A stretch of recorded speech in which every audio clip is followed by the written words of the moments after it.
Hey guys, it's Adam, hormone and testosterone specialist. Today we're going to be talking about Tom Brady and what are some of the things, some of the lessons that we can learn from him and his health routine. Because when it comes to peak performance, when it comes to maintaining your health as you age, you want to pay close attention to somebody like Tom Brady, whose career isn't just about football, it's also a case study in defying the odds of aging when it comes to a high impact sport. He's a 7 time Super Bowl champion, 5 time Super Bowl MVP. He is the oldest Super Bowl MVP at age of 43. He's played for 23 seasons in the NFL. And what's truly remarkable about his career is that he was able to maintain his performance well into his 40s. Again, in a league where the average career lasts just about over 3 years. So to put that in perspective, he was still throwing touchdown passes when some of his current teammates were still learning how to walk at the beginning of his career. His 7 time Super Bowl wins are more than any other football player in the league. And what's interesting for us health enthusiasts is that his longevity isn't just about like skills. It's also about his body's ability to withstand the hits over the years and the demands of a professional football player year after year. And I think this is where things like hormones and specifically testosterone can come into play. See, testosterone is important, as you guys already know, for athletic performance. It's going to help us build and maintain our muscle mass. It's going to support our bone density, and it's going to help in recovery after after intense physical activity. But as we age, testosterone levels tend to decline naturally, which can impact our strength, our endurance, our overall performance, unless we are doing things to help keep our testosterone high and optimized. And in Brady's case, he is somebody who does seem to have been able to defy that natural decline in testosterone because his arm strength, his decision making abilities have remained sharp well into his 40s. So he gives us again an interesting case to look at because he was probably doing things that helped optimize his hormone. And we're gonna look a little bit more into some of his lifestyle choices, his TB12 method, which he's talked about, and how some of these factors might have contributed to his hormonal health and his overall longevity, and what we can take and learn ourselves. Now, a good place to start if you are looking at his overall approach is the TB12 method, which is a method that he developed with his trainer that he credits for much of his health and longevity. And the TB12 method focuses on 5 principles, starting with pliability.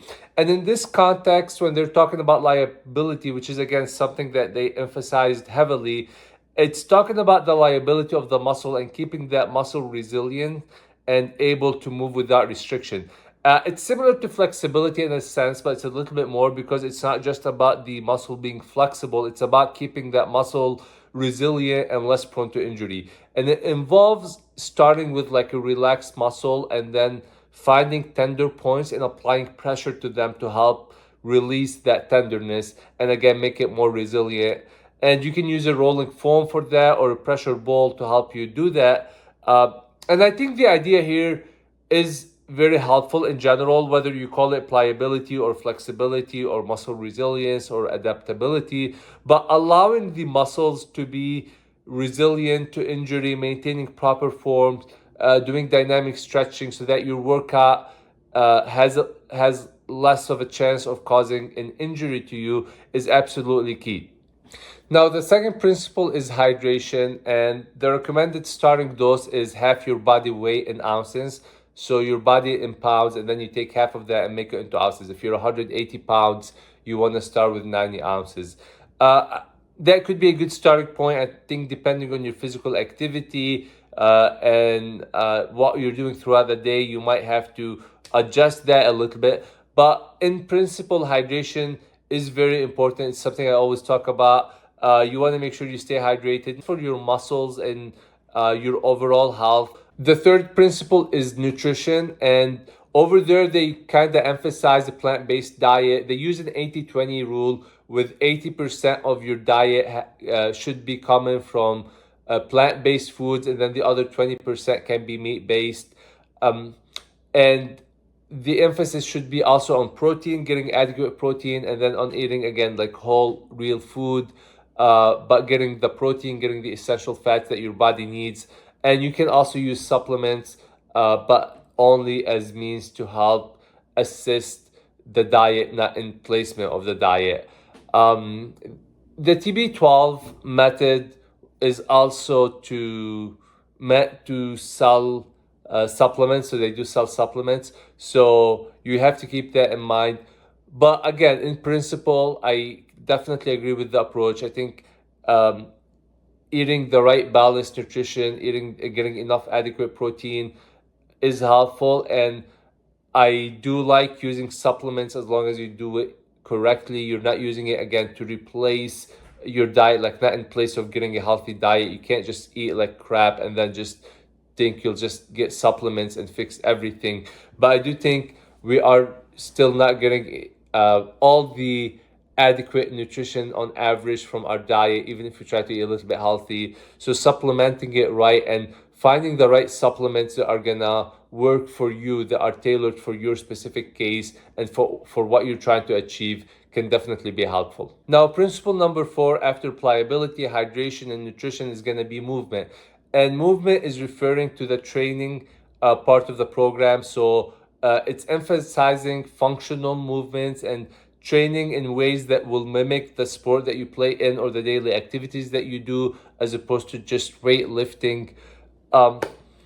I've been including more movement exercises or functional exercises, if you will, in my workout. I think the best approach is to kind of have a combination of both. So doing weightlifting if you are trying to build your testosterone and focusing on things like compound exercises, but also doing movement and functional exercises in your workout routine as well. So finding that right combination of both is key. I see a lot of people who are doing only weightlifting and only certain exercises, like the same exercise over and over.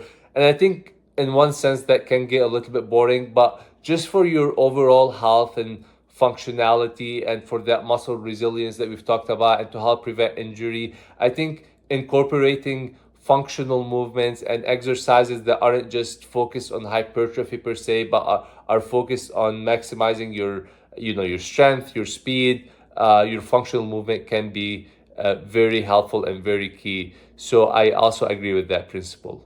Now, the fifth and the final principle of the TB12 method that they include, and I'm glad they actually talk about it, is mental fitness. And they talk about how you want to keep a balance between your physical and your mental health, and that you want to treat your brain as a muscle and allow it to recover. And when it comes to mental fitness, the three things that they talk about that you want to keep in mind are cognitive health, so doing exercises and activities to help keep your brain healthy overall. There's rest and recovery or sleep and getting adequate and appropriate sleep. And then there's the right mindset and approaching everything with the right mindset. And again, I'm glad they included that stuff, because I do believe that even when it comes to your hormone production and your testosterone production, having things like the right mindset, because you're going to be making decisions throughout the day, and these decisions are going to affect how you show up and how your body's going to react, and even how much testosterone is being produced doing certain activities. So having the right mental approach to it is key and is essential. So what are some of the things that we can learn from his approach? Again, looking at the 5 principles, pliability, hydration, nutrition, movement, and fitness, I think this is a good place to start. And there are some things to keep in mind. First and foremost, it's about consistency and a holistic approach. Brady doesn't focus on just one aspect of his health. He's looking at the whole picture and how it all comes together, because our whole system is interconnected.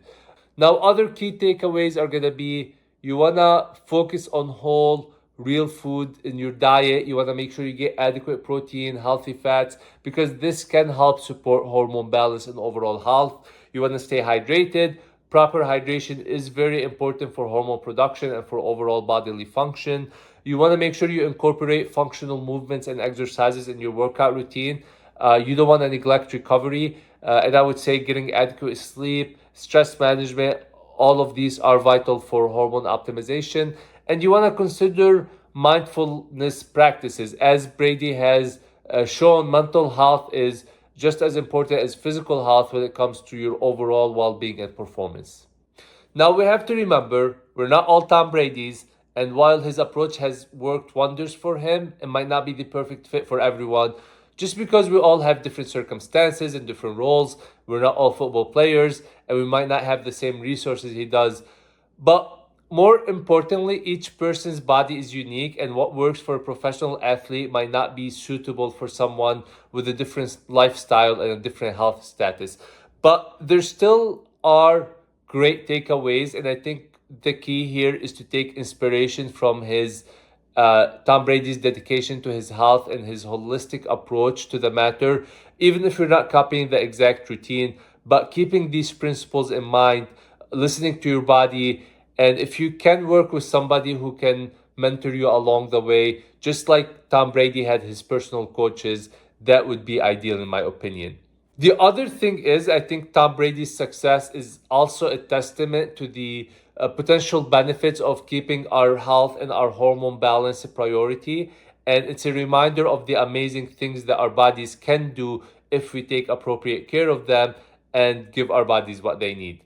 Again, your goal is not to become Tom Brady, but it's to become the best version of yourself. So I would encourage you to reflect on your own health routine and ask yourself questions like, are you taking good care of your health? Are you taking good care of your body? Are there areas that you should improve? Are you paying enough attention to your hormone health, or are you just ignoring it? If you're still here, make sure you like and you subscribe for more contents. And let me know what you think in the comments. And if there's another person or another topic that you want me to talk about, check out our channel for more contents about optimizing your health and your testosterone. Take care.